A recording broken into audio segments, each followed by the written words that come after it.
আমরা আর একটা ছবির পড়া পড়ব। চলেন তাহলে দেখি আমাদের এই ছবিটাতে কি কি আছে। এই ছবিটাতে আমি দেখতে পাচ্ছি একটা গাছ। সেই গাছের উপর একটা কাঠঠোকরা পাখি, আর গাছের নিচে কতগুলো কাশফুল আর ছোট ছোট ফুল দেখা যাচ্ছে লাল রঙের। আর এই পাশে কচুর পাতার গাছ। আর কি দেখতে পাচ্ছি আমরা ছবিটাতে? একটু দূরের দিকে তাকালে আমরা দেখতে পাচ্ছি একটা কতগুলো পাহাড় রয়েছে, তারপর দুটো হরিণ। আর একটু সামনে আসলে কি দেখা যাচ্ছে জানেন? একটা হাতি পানি ছিটিয়ে নিজে নিজে গোসল করছে। আর একটু সামনে গাছের দিকে আসলে কি দেখা যাচ্ছে?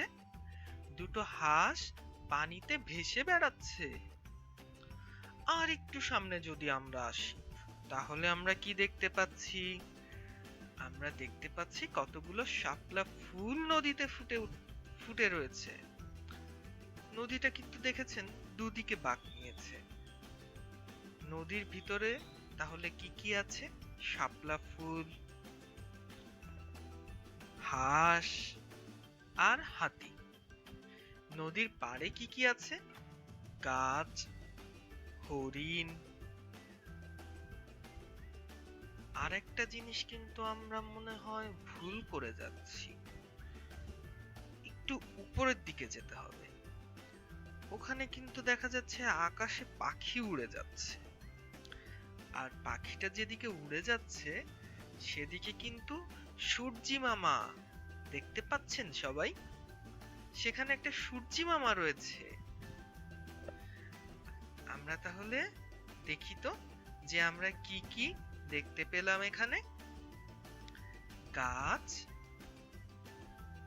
কাঠঠোকরা পাখি, কাশফুল, লাল ফুলের গাছ, কচু পাতা, দূরের পাহাড়, হরিণ, হাতি, হাঁস, শাপলা ফুল, আকাশের পাখি আর সূর্যি মামা। তাহলে আজকে এ পর্যন্তই আমাদের ছবির পড়াটা শেষ হলো। আবারও পরে কখনো আমরা নতুন ছবির পড়া পড়ব। তাহলে খোদা হাফেজ। পরে আবার আপনাদের সাথে ছবির পড়া পড়ার জন্য আমি চলে আসবো।